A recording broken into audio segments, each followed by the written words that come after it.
Beliau tak beliau tangan.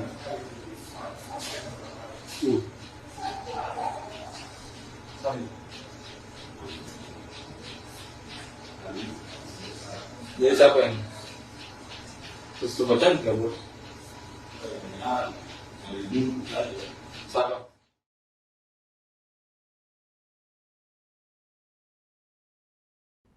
Petugas SPBU Buol dipukuli warga usai berdebat soal antrian BBM jenis Pertalite. Mengutip akun Instagram @terang_media, kejadian pemukulan itu terjadi di SPBU Kelurahan Kampung Bugis, Kecamatan Biau, Buol pada Senin 10 Juli 2023, sekitar pukul 18.30 waktu Indonesia Tengah. Pada keterangan unggahan disebutkan bahwa petugas SPBU Buol saat itu tengah mengisi Pertalite ke jerigen, kemudian ia dikerumuni pelanggan lainnya yang ikut mengantri.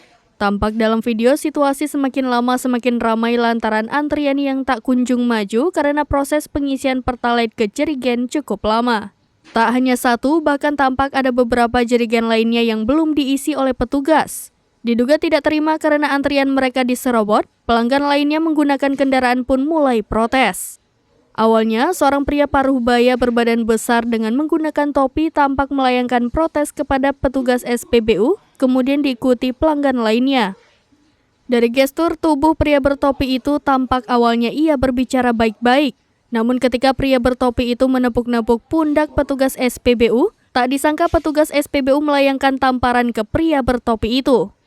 Situasi memanas secara refleks, pria bertopi itu pun langsung melayangkan pukulan tepat di wajah petugas. Kemudian menyusul pukulan dari pria yang berdiri tepat di belakang pria bertopi itu. Tampak sang petugas pun tersungkur lemas, sementara pelanggan lainnya mencoba melerai keadaan yang sempat memanas tersebut. Tak lama setelah petugas SPBU itu tersungkur, tampak pria berambut gondrong mendatangi sang pria bertopi, tak diketahui apa motifnya. Namun naas ia juga menerima bogem mentah di wajah hingga tersungkur. Sementara itu, menurut informasi kedua korban pemukulan yakni petugas SPBU dan juga pria gondrong tersebut sudah melapor ke polisi setempat untuk ditindaklanjuti ke ranah hukum. Beliau tak beliau tangan.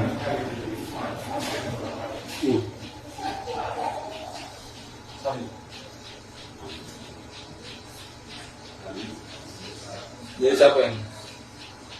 Terus tu bacaan nggak bro?